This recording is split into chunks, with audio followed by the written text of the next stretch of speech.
Hey everybody, welcome back to Lyrical Resonance, where we believe that where words fail, music speaks.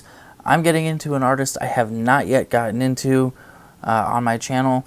I've gotten into music he's done before because he is the guitarist and principal songwriter for the band Whom I Serve, who I've done a few reactions to. They actually just re-released their first 3 singles in a re-recorded EP, and you should go get it because it's fantastic. Link will be down in the description for that. Anyway, this is my dude Jared Esposito and his song Liars and Thieves that just came out about 2 weeks ago, and I'm excited, man, because Jared is a heck of a guitar player and a songwriter, and so I'm excited to support the guy. Anyway, I'm going to stop talking so much. If this is your first time watching, thank you so much for doing so. If you like what you see by the end of this video, I'd ask you to like the video, leave me a comment or two, say hi, check in, whatever, and then be sure, if you haven't already, that you're subscribed to the channel, because where words fail, music does speak, and we're going to continue listening to what it has to say. So let's do that with Jared Esposito and his song, Liars and Thieves.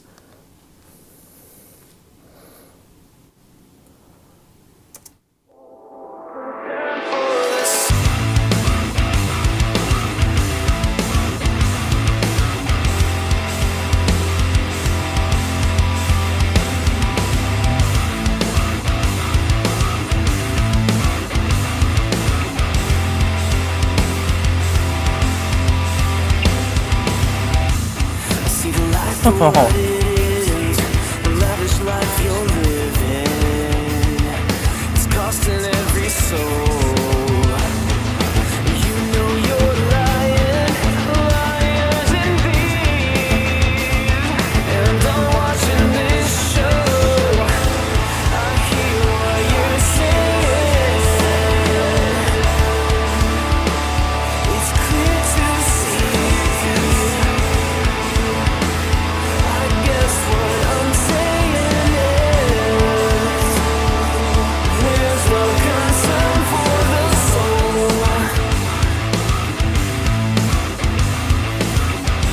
I love this, man.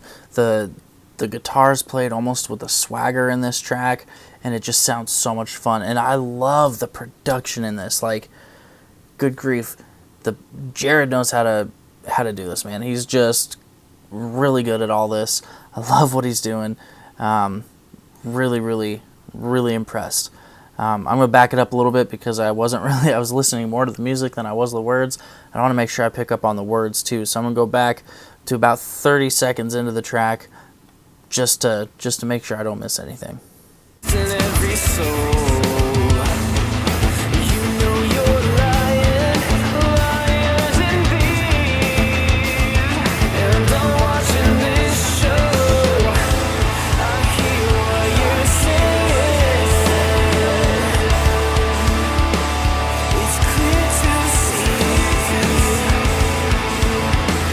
I guess what I'm saying is, where's the concern for the soul?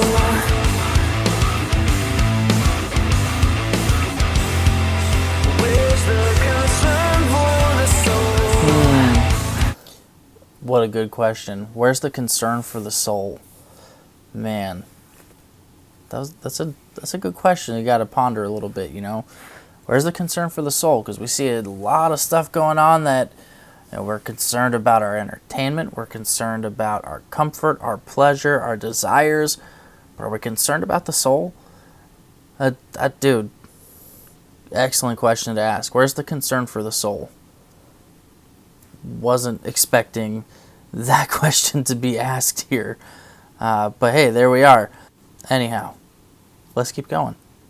Your heart's like a stone, sinking at sea, and it's about to hit the floor. Oh. Today is the day. Your heart's like a stone sinking into the sea, and it's about to hit the floor. That was a really nice, like, word picture that was painted there. I like that a lot. Backed it up a little bit because I want to make sure I'm not missing stuff. Is the concern for the soul?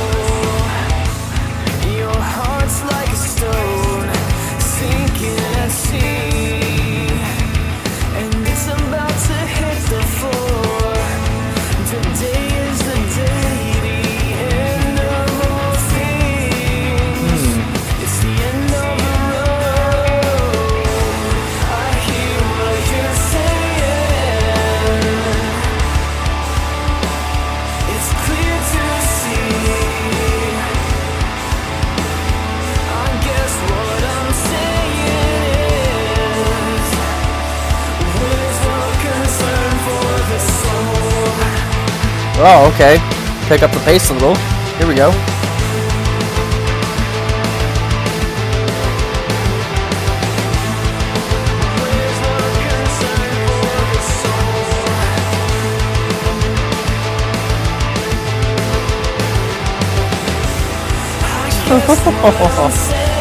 That was nice. You're here by your greed. Oh, You're here for the fortune. You don't seem concerned for the soul. okay. So this to me, I'm going to finish before I really give my final verdict here. But with that line, you're here for the fortune. Like, that's it. It seems to me that's what you're here for. You're just here for the victory, the fortune, the whatever, the success. But what about your soul? And I'm thinking, and I could be wrong, but I'm feeling like this is that whole you can't serve two masters. Like you can't serve God and money. You can only serve one. And it's amazing what people will do for a little bit of money.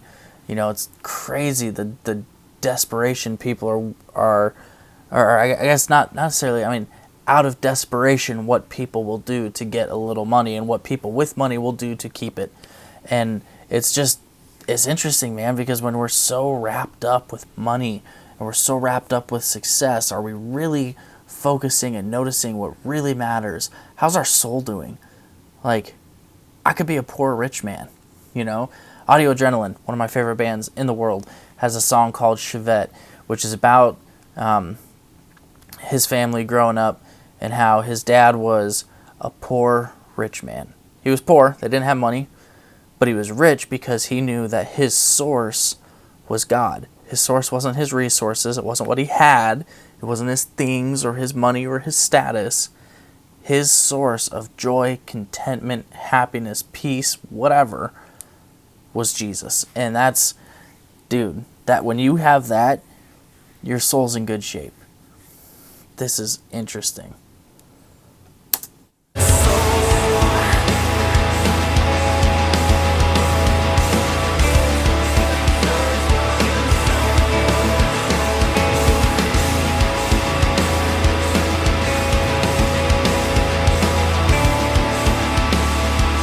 Don't see concern for the soul.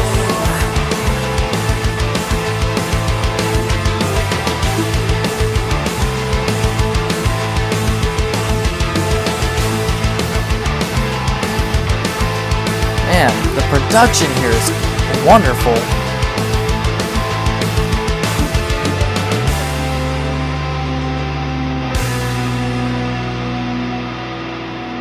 Okay, that's it then. That was good, man. Really good. I enjoyed it. I think it was good. It's one of my favorites from Jared personally. It's a lot of fun. Lyrically, I think I would have liked to have seen it explored a little bit more. This idea of where's the concern for the soul. By and large, to be honest, it did feel a little like repetitive, where that's kind of just what the chorus is, and it just kind of, I don't know, for lack of better phrasing, like it just kind of ran its runtime. And it's good, like, don't get me wrong, I hope he doesn't think I'm being like hypercritical, but I've heard him write more complete tracks with Whom I Serve. Like See Us Through is fantastic, and The Sacrifice also really, really good. And they feel like complete tracks, where this feels like there's an element missing, like it needed like a bridge or something to differentiate, because it just, like I said, once it hit the second chorus, it didn't really vary in its tone. It had that one moment where the cadence and the rhythm of it switched a little bit, but then it was like right back. And so like I said, I've seen more complete writing come through whom I serve, and so I know he's an excellent writer, and so it's that would be, if I were to level a criticism of any kind towards this, it would just be, it felt like it needed a bridge or something to make it more cohesive. That said, I do really like that he's asking a question that, I do want him to explore it a little more, like in the verses where he, maybe he explains the consequences of it or whatever a little more. But I do also like that he kind of leaves us to grapple with, where's the concern for the soul? Because we have to answer that, like, are we concerned about our well-being? Are we concerned about other people's well-being? And not just like physical well-being or monetary well-being or whatever, but are we concerned about our spiritual well-being? Like, even Christians, we especially need to answer this question, because it's really easy for us to get distracted by, do we have enough money? Do we have enough resources? Do we have enough whatever? Are we stable? Are we secure? When what we should be worried about is, how's my relationship with God? How's my soul doing? And I'm not trying to say like money's not important, because we have to have money. Like, that's just part of living in the world, is money. And it's not money that is the root of all evil. Everybody always tries to misquote that. It's not money that's the root of all evil. It's the love of money. When we love money so much that we're willing to do scandalous things to get it, that's a problem. And so when we become liars, when we become thieves for the sake of finance and profit, we have an issue. We have a real serious issue. And again, you can't serve two masters. Like, what, I think it's in the Gospels. I can't remember it. I can't remember which ones. I'm almost certain it's in the book of Matthew, maybe Luke as well. But it's, what good does it, what gain is there if you win the whole world but lose your soul? Like, what do you gain? What do you profit if you gain the whole world but forfeit your own soul? You don't profit anything. You lose everything. Arguably, the one thing that matters, you lose. And yeah, man, how's your soul doing? Where's the concern for the soul? If I were to give this a rating on a scale of 1 to 10, I would probably give this track an 8. It's good. Could be better, I think, and I've really enjoyed it. But I'm holding Jared to a pretty high standard, simply because of what I've heard him do through whom I serve. And maybe I need to get into more of his stuff, his solo stuff as well. But yeah, 8 out of 10. Good stuff. Solid track. Really enjoyed it. Let me know what you thought in the comments below. If you had a scale of 1 to 10, 1 being terrible, 10 being amazing, where would this fall for you? Because I want to know.